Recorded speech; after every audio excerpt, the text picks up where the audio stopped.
Praise the lord. మన ప్రభువును రక్షకుడునైనటువంటి యేసుక్రీస్తు నామమున మీకు శుభాలు తెలియజేస్తూ ఉన్నా. ఈరోజు దేవుని యొక్క వాక్యము నెహెమ్యా గ్రంథము 10వ అధ్యాయము 39వ వచనం. మా దేవుని మందిరమును మేము విడిచిపెట్టము. ప్రియమైన సహోదరి సహోదరుడా, ప్రతి వ్యక్తి తీసుకోవలసినటువంటి మంచి నిర్ణయము, దేవుని ప్రజలుగా ఉన్నవారముగా దేవుని సన్నిధిని నిత్యము నిలిచి ఆయనను ఆరాధించాలి. దేవుడు కూడా తన ప్రజలమైన మనలను ఆయన ప్రేమించి మనలను నిత్యము పోషిస్తూ దినదినము అనగా పగలు రాత్రి ఏ విధమైనటువంటి అపాయము కలగకుండా, ఏ విధమైనటువంటి లోటు అనేది లేకుండా మనకు తోడై ఉన్నాడు. అన్ని విషయాల్లో సమృద్ధి అయినటువంటి ఆశీర్వాదమును కలుగు చేస్తూ ఉన్నాడు.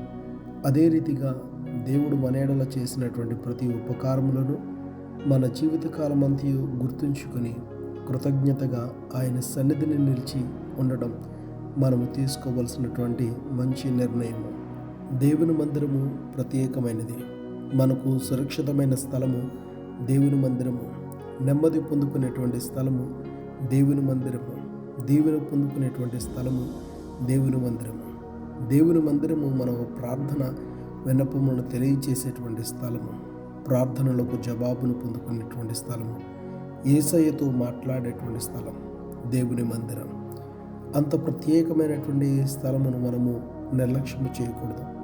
దేవుడి మన మధ్య నివసించాలని ఆశించి మన మధ్య ఆయన నివసించుటకు మందిరమును ఏర్పరచుకున్నారు. అవకాశము కలిగిన ప్రతి సమయము ఆయనకు సమీపముగాను, విశ్రాంతి దినము నియమించబడినటువంటి దినములు మరి ప్రాముఖ్యంగా దేవుని మందిరమందు నిలిచి ఉందాం. దేవుని మందిరమందు నివసించు జనులు ధన్యులు. అట్టి ధన్యకరమైనటువంటి జీవితాన్ని కలిగి ఉందాం. దేవుని దీవెనను పొందుకుందాం.